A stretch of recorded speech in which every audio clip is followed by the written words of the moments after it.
तो बिहार में चाहे जितना चोरी भ्रष्टाचार है, 1 किलो चोरी करके 4 किलो अनाज लोगों को मिल रहा है कि नहीं मिल रहा है? जोर से बोलो भैया, मिल रहा है कि नहीं मिल रहा है? जोर से बोलिए, ना बोलिएगा छोड़ देंगे यहीं पर। 4 किलो अनाज मिल रहा है कि नहीं मिल रहा है? आपने हमने वोट दिया हिंदू मुसलमान बन के।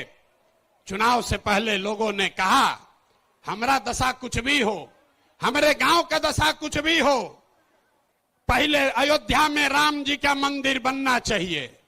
तो आपके गांव में, बिहार के गांव में, शहर में नाली गली नहीं बना, स्कूल अस्पताल नहीं हुआ, फैक्ट्री नहीं लगी, लेकिन अयोध्या में राम जी का मंदिर बना है कि नहीं बना है? इधर जो बैठे हैं इनसे भी पूछ रहे हैं, हाथ बैठा गिराए हुए, बना है कि नहीं बना है? अरे राम जी का मंदिर बना कि नहीं बना? आपने हमने वोट दिया, कई लोगों ने लालू जी को। लोगों ने कहा कि कुछ भी हो, लालू जी के राज में पिछड़ों को, गरीबों को, वंचितों को आवाज और सम्मान मिला।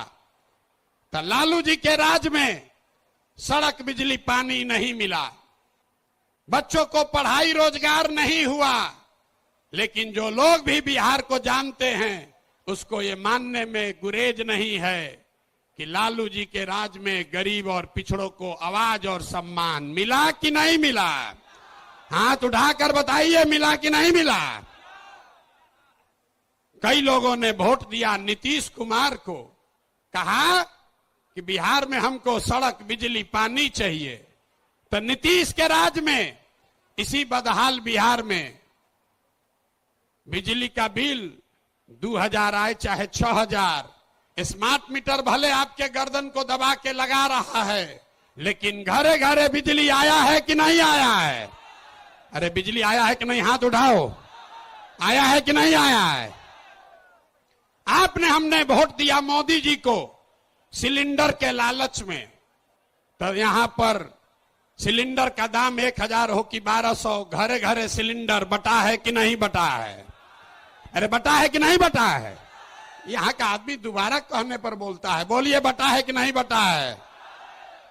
आपने हमने वोट दिया, कई लोगों ने मोदी जी का भाषण सुन के कि मोदी जी गुजरात में बड़ा विकास किए हैं।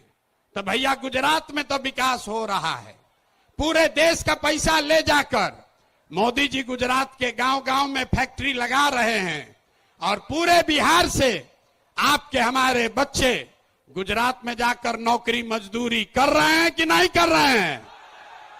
अरे भाई, तो कौना बात पर आप और हम वोट दिए हैं जो नहीं मिला? आपने खुद कहा अपने बच्चों के नाम पर कि ये भैया हम लोग अपना जीवन में पढ़ाई रोजगार के लिए वोट नहीं दिए हैं।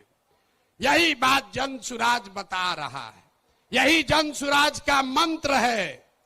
वोट आप किसको देते हैं इसका कोई महत्व नहीं है, महत्व इस बात का है कि वोट किस बात के लिए देते हैं। आपने अनाज के लिए वोट दिया तो अनाज मिल रहा है, मंदिर के लिए वोट दिया, मंदिर बना है, आवाज के लिए वोट दिया तो लालू के राज में आवाज मिला है, बिजली के लिए वोट दिए तो नीतीश के राज में बिजली आया है, गुजरात के विकास के लिए वोट दिए तो गुजरात में विकास हुआ है। लेकिन आप में से किसी ने अपने बच्चों के पढ़ाई रोजगार के लिए किसी को वोट नहीं दिया, इसीलिए बिहार के बच्चे अनपढ़ और मजदूर रह गए। ये बात समझाने का अभियान का नाम है जन सुराज कि मेरे भाई, अगर पढ़ाई और रोजगार चाहिए तो एक बार पढ़ाई और रोजगार के लिए वोट देना होगा। अगर अपने बच्चों का विकास चाहिए तो अपने बच्चों के लिए वोट देना पड़ेगा। अब एक अंतिम सवाल, सब लोग जरा सोच के बताइए, और कुछ हो या ना हो, आपको अपने बच्चों की चिंता है या नहीं है? उठाइए हाथ और दिखाइए, है कि नहीं है? सब लोग हाथ उठाकर बताइए भैया, है कि नहीं है? तो बच्चों का भविष्य कैसे सुधरेगा? दुनिया में जितने विद्वान हैं उन्होंने बताया कि बच्चों का भविष्य सुधारने के लिए गरीबी से निकलने का 3 ही गो रास्ता है, पढ़ाई, जमीन और पूंजी। 3 ही रास्ता है गरीबी से निकलने का। अगर आप पढ़ लिख जाएगा, आपका बच्चा पढ़ लिख कर नौकरी रोजगार कर लेगा तो उसकी गरीबी खत्म हो सकती है।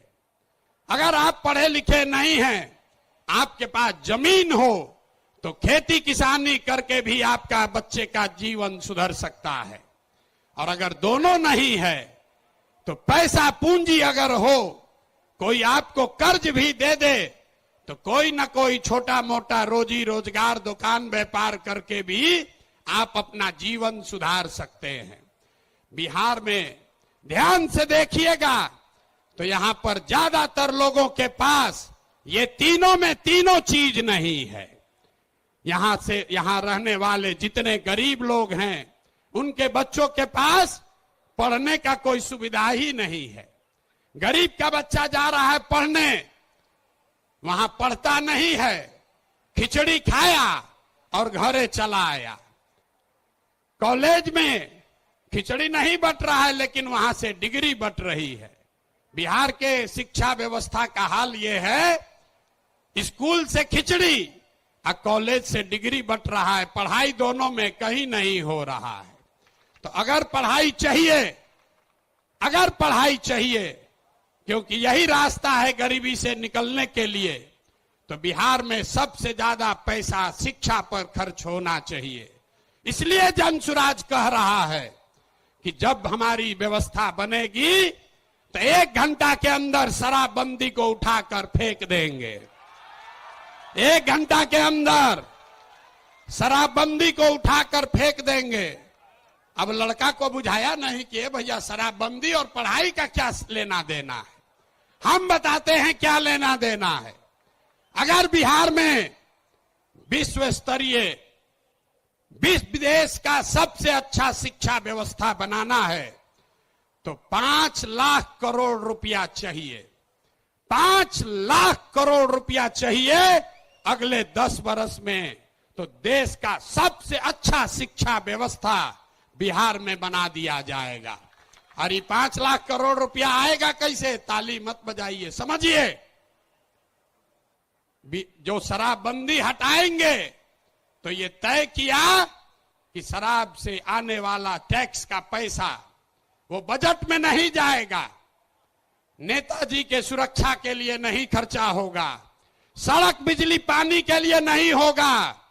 जितना शराबबंदी के टैक्स का पैसा होगा अगले 20 वर्ष बिहार में सिर्फ और सिर्फ नई शिक्षा व्यवस्था बनाने के लिए खर्च किया जाएगा। अब समझ में आया काहे हटाना चाहते हैं?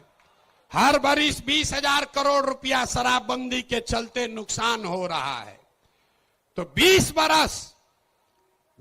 बरस के पैसे को, शराब के टैक्स को अगर आप नई शिक्षा के व्यवस्था के लिए खर्चा करें तो 4 लाख 5 लाख करोड़ रुपया बिहार के बच्चों के मुस्तकबिल को बदलने के लिए उपलब्ध हो जाएगा।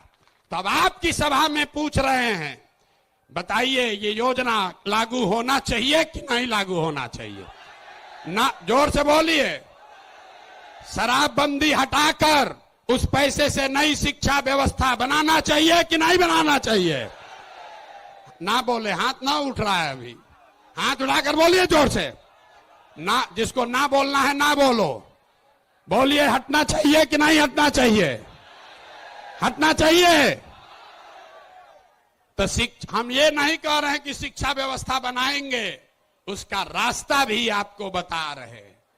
5 लाख करोड़ रुपया जुटाएंगे इसी बिहार से और ऐसी शिक्षा व्यवस्था बनाएंगे कि पूरे देश से लोग जैसे नालंदा विक्रमशिला में पढ़ने आते थे वैसे यहीं पर पढ़ने आएंगे, तभी बिहार ज्ञान का भूमि फिर से बनेगा।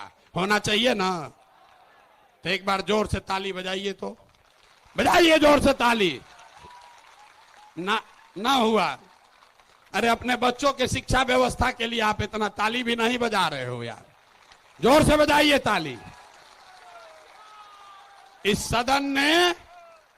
सदन ने इसको अप्रूव कर दिया ना, शराबबंदी जाएगा, नई शिक्षा व्यवस्था आएगी। दूसरा